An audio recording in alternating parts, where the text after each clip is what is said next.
Kiriko has easily been amongst the most powerful supports so far in Overwatch 2, but her playstyle has developed greatly over time. Equipped with incredible mobility and utility, there are so many avenues at your disposal to absolutely carry teams. With said utility, she can keep her teammates alive in a pinch and also deal some handy damage as well. If you are new around here, you might want to stick around in order to understand how my guides differ in comparison to others. If you have been around the block or really just don't care, which is understandable, there will be a timestamp on the screen as well as in the description to jump right into the guide content. I appreciate the feedback from previous guides in the comments, but anyways, what is this guide going to have that is different from something you'd find somewhere else? This is indeed a comprehensive guide, so there are definitely players from all over that will end up watching this video in the future. So I am going to go really in depth with this character. Many guides go into detail about how Kiriko works within ladder, which is perfectly reasonable. However, within this video, we will not only accomplish this, but also go in depth about how she fits into a scrim setting as well. Since most of her current guides were released when she was initially released, this will also help iron out all of those mistakes the other guides had. In order to provide this content though, allow me to introduce myself to you. My name is Paz, and I am a top 100 flex support player. Throughout the years, I have accumulated many top finishes within a multitude of teams, including attack mode and the team at Penn State University. I've played a fair bit of Kiriko in scrims as well as in the current top 500 ladder, which gives me a good understanding of the different playstyles available to you in many different environments. This video will also be vetted intensely by Poketude, one of the coaches currently for Altiora, a team that recently played in Contenders. Poke is incredibly smart and taught me extensively about all of the supports during my time at attack mode, allowing me to create the previous guides on my channel. I strongly recommend giving his Twitter a follow, as there is always something to learn from him. Moving on, throughout the guide, we will go over all of the concepts I have listed in the description in a staircase structure. For instance, with Kunais and healing Ofuda, we will start with the basics and work our way up to the advanced concepts like learning how to weave both damage alongside healing and meshing that cycle along with other abilities like teleport. Kiriko has been getting a lot of changes in Overwatch 2 though, so if there are any large reworks, expect a new guide to be released by me if anything is major. That will be depicted by a card on the top right of your screen. Wait until the end to make your judgment, but if you do learn something or find value in the guide today, consider subscribing and giving the video a like. I appreciate you all, and with that all out of the way, let's get into her primary options, the Kunais and healing Ofuda. Kiriko's primary damage option throws a flying projectile kunai at the enemy that does 40 damage on a body shot and 120 damage on a headshot. She is the only character in the game that gets a 3 times multiplier on headshots. It flies relatively fast at 90 meters per second and also allows you to throw 1 per 0.55 seconds, or 2 kunais per Ofuda burst as seen on screen here. Immediately upon throwing the kunais, you will notice that the projectile is not as easy to hit as Zenyatta's orbs or even Hanzo's arrows. I recommend going into aim training with Kiriko more than any other character because of this. You don't always have a lot of time to deal damage with Kiriko, but when you do, you have to make sure it counts. There are ways to make shots easier to hit, like going closer to your targets, but that is not always going to be the best option. For example, it works really well against tracers because you can one-shot them with a headshot melee combo, but it does not work wonders against characters like Reaper or Torb that can easily burst you down up close. That is why the code I use specifically is called VAXTA, V-A-X-T-A. On hard mode, this allows you to target bots with really difficult movement at varying ranges. I typically recommend practicing for half an hour a day, but do whatever works for you and ease yourself into it. Moving on, because the kunai only does considerable amounts of damage on headshots, it is important that you don't waste too much time firing into shields with it. 72 damage per second into a shield is pretty negligible compared to what Baptiste and Zenyatta can do, so if you are playing Kiriko for that reason alone, you should probably just switch. Lastly, it is important on Kiriko more than any other character to make sure that you are not spending too much time doing damage in the mid-fight. If you catch yourself firing more than 2 or 3 kunais without healing, it's likely you are looking for picks a little bit too much, especially if you are surrounded by a brawly core. Make sure that you are not leaving your front line or back line to die for free. Obviously, this changes in different situations though. For example, before the fight starts, firing kunais to get ultimate charge fast is valid and encouraged. The same goes for after fights in the cleanup phase. Do your best to analyze the situation and act accordingly to what the situation calls for. Switching gears to the healing Ofuda, it is actually a pretty complicated ability. Kiriko shoots out 5 bursts of 2 healing talismans that lock on the targets for 13 healing points each,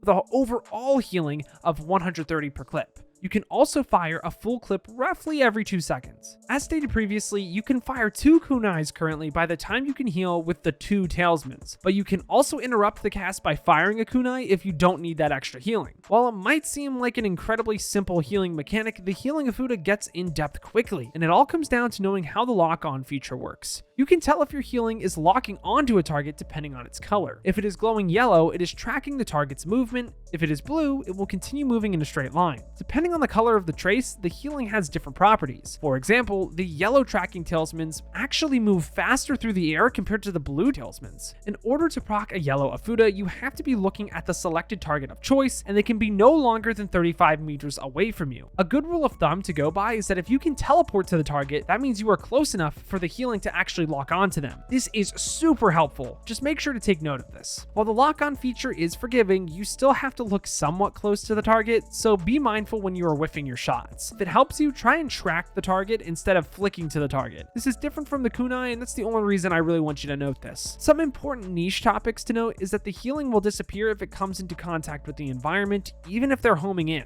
That means that even if you're tracking a friendly, if that player turns a corner too sharply, they will cut off their healing. This is very common on the map Esperantia because there are a lot of tight corners duelists tend to play off of. This also applies to shields, defense matrix, and also even Genji's deflect. Because of this, make sure you set yourself up accordingly when you are attempting to aid in their duels. Building upon this concept, it is important to take note of the fact that the healing Ofuda has a travel time. This means you can actually preemptively heal your DPS as they are about to take a duel so that they have more effective HP throughout their 1v1. This is a particularly high level concept to look out for, but it is important to get the most out of your healing Ofuda so you're not forced to use your protection Suzu in inefficient situations. The last note I will make about both of these abilities is the keybinds I have set for them. First off, the healing Ofuda is set to toggle by default, which I am not a fan of. I personally have it set to hold so I can much more easily control when I want to weave or not. Also, on by default, your kunai is set to right click and your healing is set to left click. I switched the two as I found it was easier to be more precise with the new bindings.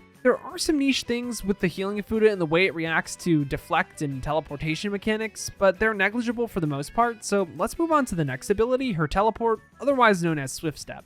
As stated previously, every 7 seconds, so long as a friendly is 35 meters away, Kiriko can teleport even through walls. Swift Step has a cast time that can be very annoying to get used to, but other than that, this ability shares a lot of similarities to that of Moira's Fade. First off, you want to make sure that you're not just using this ability for no good reason. You must understand you are extremely vulnerable the moment you use your teleportation ability. Many high-level teams will play to force out your TP and then engage heavily upon you after. Much of this specific concept will be discussed in the positioning portion of this guide, but generally speaking, you do not want to be too far out of the way that you are an easy target, as well as stay active enough in the fight so that you don't have to TP into it because you were taking too long to engage with your team. On top of this concept though, the TP can be used in an aggressive sense. If you are really close to charging your Kitsune Rush, it is possible to go a little bit deeper into the enemy lines and look for some damage, and then TP back to your team once you have been forced out. Just make sure that you have that target to TP back to. The last thing you want to do is feed your brains out. Swift Step cleanses Kiriko of status elements like Anti and Dynamite, but did you know it also drops off Junker Queen's Blade, Sonic Arrow, Cassidy Grenade, Pulse Bomb, and even Echo's Sticky Bombs? The only things you really can't TP out of currently are the Steel Trap from Junkrat and the Gravitic Flux and Graviton Surge from Sigma and Zarya. The last concept we will talk about is how Kiriko actually performs a teleport. Marbler has an excellent video about this topic, but simply put, if you teleport to a target when the ability actually goes through, you go to where the target is in real time after the initial cast elapsed. For example, if you use Swift Step when Reaper is teleporting right before he finishes, instead of being transported to his original position, you are transported to his new position as seen in the clip here. This can be very helpful when recontesting quickly. Now let's discuss the most impactful ability in Kiriko's kit,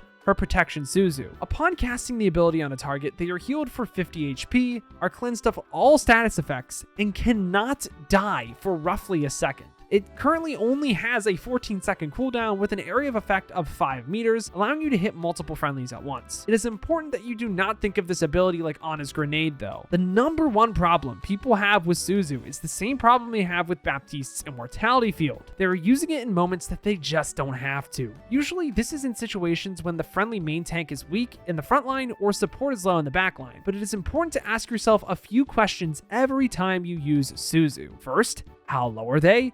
Then, can I heal them? And finally, how much actual danger are they in?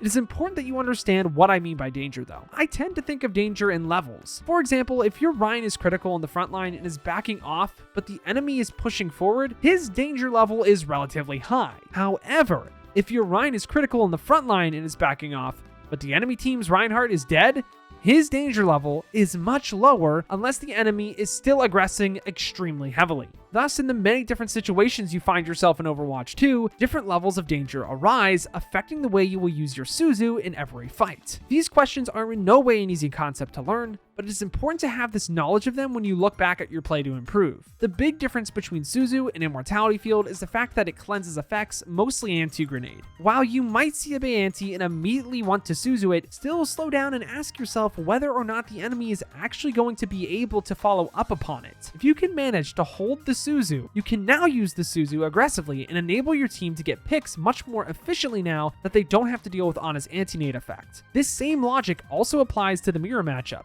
If the enemy Kiriko uses her Suzu first, it allows your team to be hyper aggressive and take advantage of the situation. This is why it is extremely important that you are not using Swift Step in poor situations, as you will likely have to use Suzu to keep yourself alive after, blundering the possibilities of being aggressive with the ability in your team instead.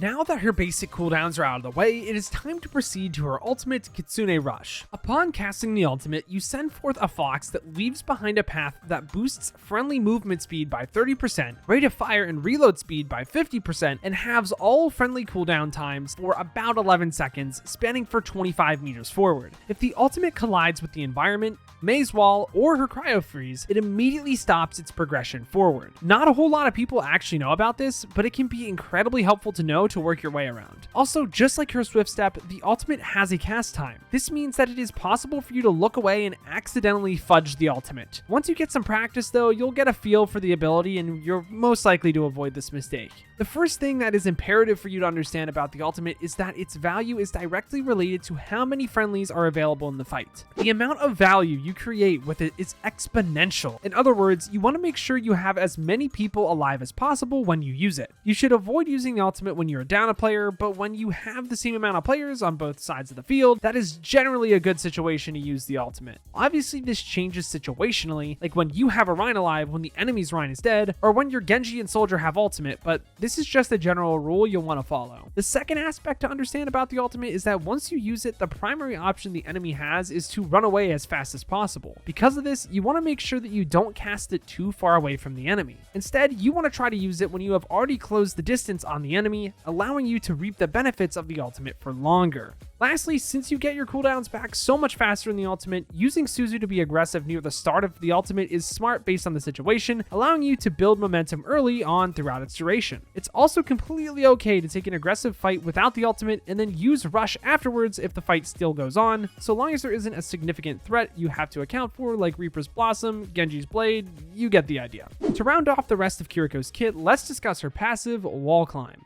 This is very helpful as it lets you traverse without using teleport. Other than that, it isn't really all that much more useful other than animation canceling mid-heal, which is negligible. Let's make our way into the macro side of Kiriko though and talk about win conditions. A win condition is the way in which a team can win a team fight. Obviously, there are many different possible win conditions for each and every team fight, but there are some that are just more effective and efficient than others. That is, there are ways to win a fight by using a minimal amount of ultimates to get the maximum value needed. So let's talk about two compositions where Kiriko could be played, powerful win conditions within the compositions themselves, and how the win conditions interact with different compositions. The first composition we will go over is a standard Kiriko Brawl composition. In this case, the composition will include a Reinhardt, Cassidy, Tracer, Kiriko, and Lucio. Generally, this composition wants to close the distance on the enemy and stick together, while sending the Tracer off to control a lane or duel the common Tracer pick in the current ball ladder situation. That is their basic win condition. In the mirror, you can switch the Tracer for a Mei for extra brawl potential. In that case, you would likely also want to switch to a character like Baptiste, just for the shield break,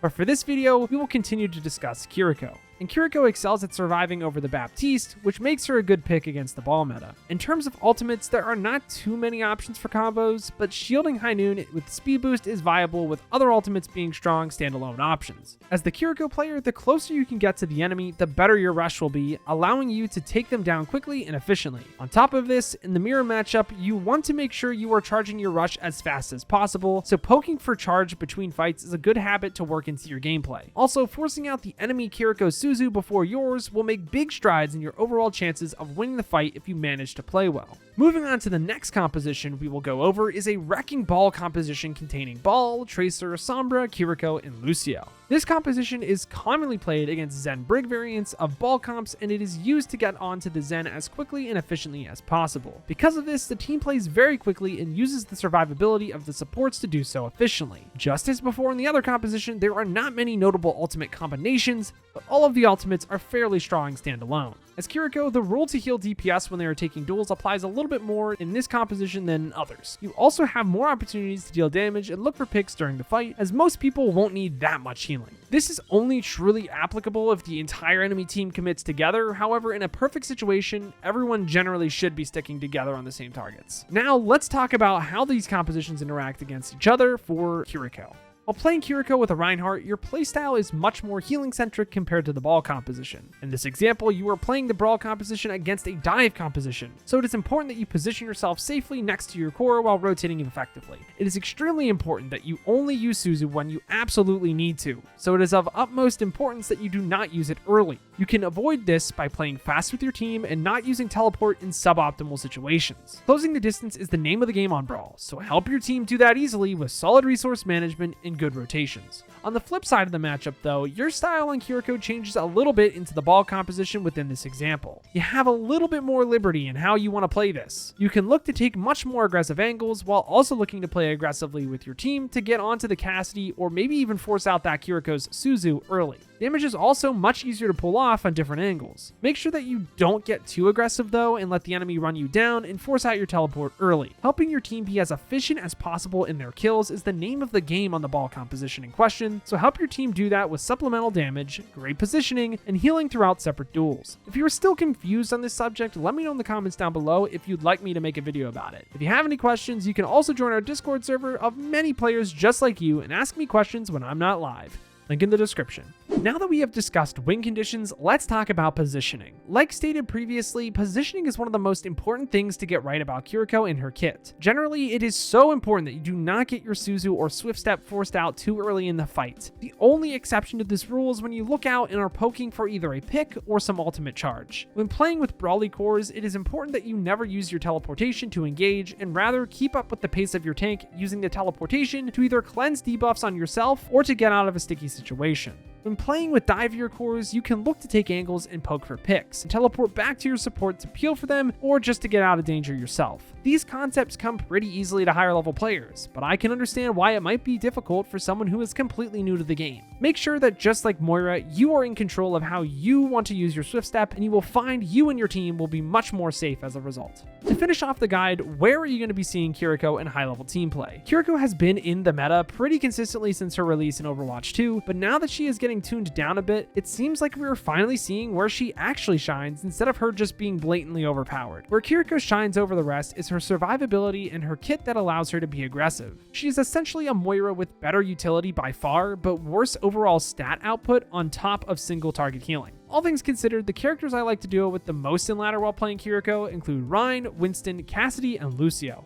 Rein and Winston set the pace of the game quite nicely, and pairing a Kiriko along with these characters can allow them to do so easily. Cassidy is a solid character as he is pretty flexible within brawl compositions, but in reality you could also swap him around with characters like Sojourn and Reaper and Mei. Lastly, in metas where Kiriko is strong, Lucio is oftentimes the second best option since Lucio makes up for Kiriko's weaknesses, allowing for a consistent teleportation target in and out, fantastic ultimate pairings, and AoE healing coverage. Make sure to always think about your composition's win condition in order to pick the best fit for every single game. And with that, the guide comes to an end, but let's finish off with some key takeaways. For beginners, learn how Kiriko's kit works, including her projectiles, healing range, teleport range, and ultimate range, while also positioning yourself safely to avoid using Suzu too early. For intermediate players, start understanding how Kiriko fits into every composition you are playing and how you should rotate to win the fight and keep your Swift Step online. Set yourself up to outplay your opponents by staying safe for long enough so that you always have the Suzu advantage. And lastly, for advanced players, find ways to get your ultimate faster and push the boundaries with your Suzu usage. Understand when you can get away with not using Suzu on your team and healing them instead. Keeping all of these concepts in mind will help you get a step ahead from all of the other Kirikos at every single rank. And with all of that said, we have officially reached the end of today's Kiriko guide. Practice makes perfect in learning every character in Overwatch. Be sure to watch Kiriko players to apply things that you have learned throughout the guide today. These players include players like Kaiji, but also myself as well when I am live over at twitch.tv/PazSwagger. I also do VOD reviews over on Fiverr, as well as post additional content on Patreon if any of that interests you. All of these links are found in the description. If you have learned anything from this guide, please do like, share, and subscribe as it helps out the channel a ton. But until next time, I've got to peace out and Paz out. I'll see you in the next one.